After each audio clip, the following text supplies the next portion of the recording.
I'm Larry Maslon, and I teach a musical theater class which is incredibly unique, even in our own training.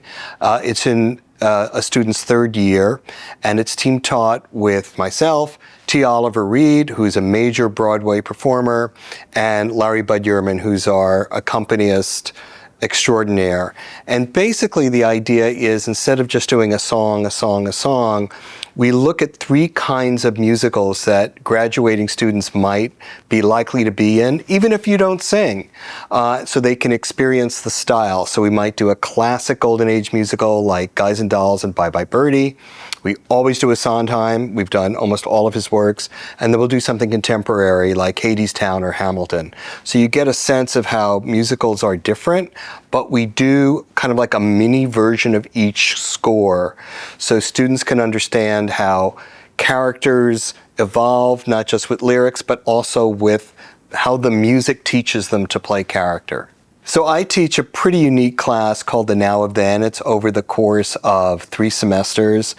And a lot of what your training in graduate acting will be about internal circumstances. Do I love someone? Do I hate someone? Do I want to achieve the crown or whatever? But this is really a class about context and external circumstances. Where do I live? What society am I in? What culture am I in? What is the playwright asking me about gender, about race?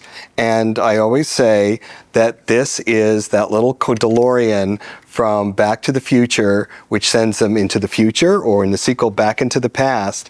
And that's a movie conceit. But actors in reality are the only people who get to go travel back into time. And in my class, I give you ways of doing research techniques that you can take on forward for whatever show you do, but ways of understanding that no 2 plays are the same, but all plays ask you to inhabit a certain context, a certain world, a certain given circumstance. And so we go through all the major playwrights. We'll do Lorraine Hansberry, Chekhov, Ibsen, Noel Coward, you name it. So you get a sense of how you're going to adjust yourself to dive back into that playwright's vision of time and purpose, no matter what play you do. One of the things I love best about NYU grad acting are those first 2 letters, NY. New York City is not only our campus, it's our syllabus. And in my first year of Now of Then, we take 3 plays set and written in New York in 1964. Signed in Sidney Brustein's Window, Lorraine Hansberry, musical version of Golden Boy, and Balm in Gilead by Lanford Wilson. And we spread out across the city, and we go to the locations mentioned in those plays, and we do research, we do field trips.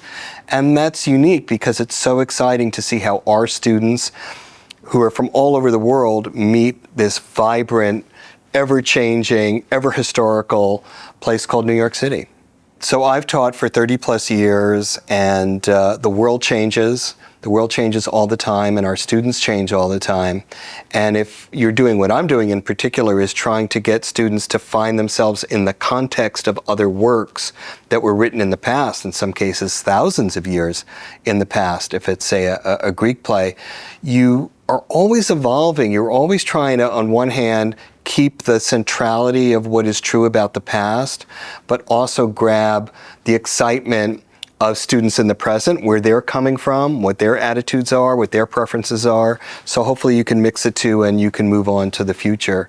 And our students are so curious. They come from so many different diverse backgrounds that I'm always learning stuff about them. One of the great things about NYU grad acting is all of our faculty are deeply engaged in the professional world, depending on what their discipline is.